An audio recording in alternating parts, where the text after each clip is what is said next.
Hey guys, in this video, gonna walk you through the steps on how to remove the front bin from your Tesla, as well as this cap here and the HEPA filter that's under it, so that you can get access to all the stuff that's located underneath this assembly. So the first thing that we're gonna do is pop off this little protective cover here, and it's pretty simple. You can just get in behind it and kind of snap these pins out, and you just kind of work your way around and you can pop this whole thing right out. So that's pretty easy. So to remove this front bin, we have a couple of bolts right here, 10mm that we use for that. We have a couple of them in the bin itself, just using a 10mm socket. And then the next thing is to get this push pin out of here. I recommend using just like a little flathead screwdriver. So you can see you can just slide that right in there, pop it out, and then you can pull that push pin out of there. So now we should be pretty loose on this front bin after doing that. We still need to unplug this light and safety switch up here.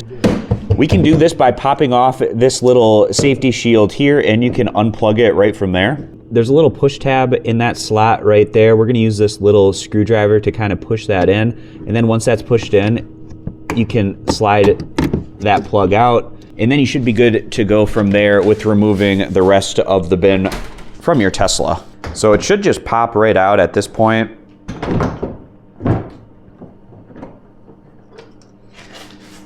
The next thing, if you want to take out this HEPA filter assembly, we got a 10mm bolt right there.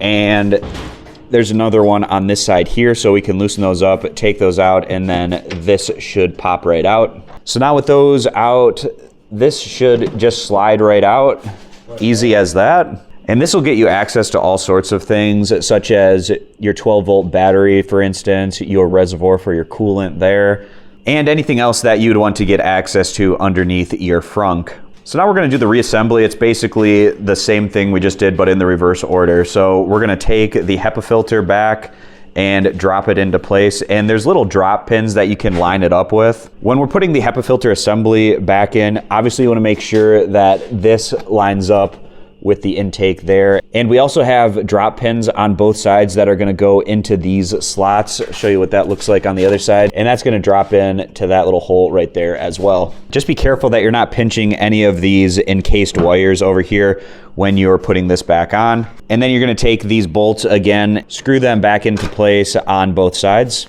Now we're gonna take the front trunk bin and slide that back into place. We're gonna drop it in there. And then of course you wanna make sure that this lines up for that push pin over here. So getting that push pin back into place and secured. Then we're gonna take this panel, sliding the electrical plug back into place on this panel that's in the front of the front trunk that has your light and your safety release right there. And then we can snap that back in. And then from there, we just need to put our 4 bolts back in, 2 up here in the front, and of course 2 in the front trunk itself. And then we're gonna put the panel back over our HEPA filter assembly. Once you get it lined up, you can just push in and you'll hear those push pins snap into place. So just work your way around the outside, lining up those pins, pushing them into place so that it all snaps in back together. And then you're good to go with your assembly all back in place. So I hope this quick tutorial is helpful, going over how to disassemble the front trunk covering areas and then put it all back together. I appreciate you guys stopping by. Consider subscribing to the YouTube channel, and I'll see you back here next time.